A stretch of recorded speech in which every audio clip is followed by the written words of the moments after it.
Hello, welcome back. In this segment, I want to show you how we can use Z3 to generate truth tables. Let's consider this Boolean expression. P implies not Q implies Q or not P. In order to construct a truth table, it will take some time because we need to prepare P implies not Q part. We need to prepare Q or not P part, and then we apply implies. We can automate this process of constructing truth table. I will show you how to do that. You can see here, I have defined a little test utility for two Boolean values, P and Q. So P implies not Q is modeled here. Q or not P is modeled here. And this I call it left-hand side. This I call it right-hand side. Yeah. So left implies right. This may or may not be a valid formula for all possible P and Q, but we wanted to generate, at least for the first step, truth values for which we know for sure the expression will evaluate to true, and then we'll do the same for expression evaluating to false. That's basically the setup in the test code, and we will dive into the details of how are we enumerating different solutions. Just 1 second. We need to do enum all solutions. We pass in the expression. Okay. Here is the little utility for enumerating all the solutions.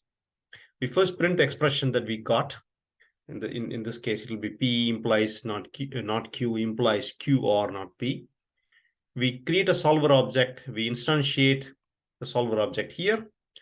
And we add the expression to the constraint. And here we are doing an infinite loop until all the possible combinations are exhausted. Okay.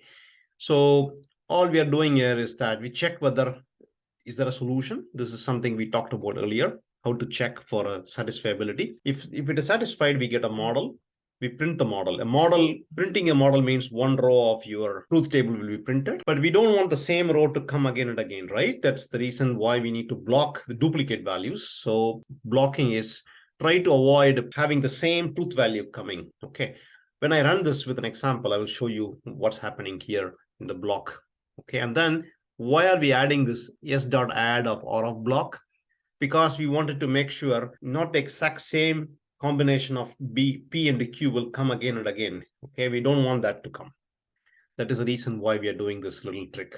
This is something I got from an SMT solver textbook, but the rest is what I wanted to show to you, how you could generate truth tables. Yeah. Okay. So let's get out of this and run it and see the behavior. So we will just go into Python and import my little code, call the test function. You can see here, the expression is printed, right? And it is printing only 3 rows. Okay, because only for these 3 rows, the expression evaluates to true. Okay. Suppose you want to know when does it print false, then you can just go back and I'll show you what you can do. In that case, you can do one more thing. You can just say enum all solutions for which the expression is false, not of the expression. That's basically it. And now I can just do the same and call the test function. Now you can see these 3 rows correspond to the satisfiability of this expression. This particular row corresponds to the not of the expression. Okay, that means not of the expression is true. That means this expression has to be false for P being true, Q being false. So essentially we generated the entire truth table for this expression. So let's go back and see the meaning of this in more closely. How can we look at this more closely? What I'm going to do, let me remove this false scenario. We don't want to have that for now, just to get the idea simple. I'm going to print the solvers. It should tell us what's going on. Call the test function. Okay. Now we can see this is the original expression. We want the truth values for which the expression will be true. So we have 1 assignment, 2 assignment, and 3 assignments. What is the reason we are not getting exactly the same copy of, for example, Q to be false, P to be false is occurring only once? Why is it not coming again? The reason is that we added the constraint here. When we start the while loop, we mentioned that take the current solution, but don't give me the same solution. You cannot have another solution where Q is equal to false and P is equal to false. The reason will be false not equal to false would be false. Okay, so we don't want same records to come again and again. Okay, let's say we got a solution Q to be false, P to be false. False not equal to false will be false. And this false not equal to false is also false. Therefore, this Q equal to false, P equal to false will not come again. As you can see, it's not coming anywhere here.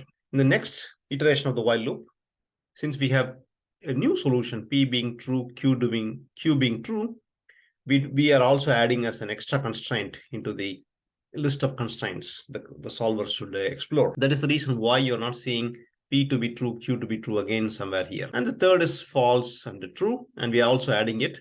And the loop stops because there are no other solutions which will satisfy this expression. That's basically it.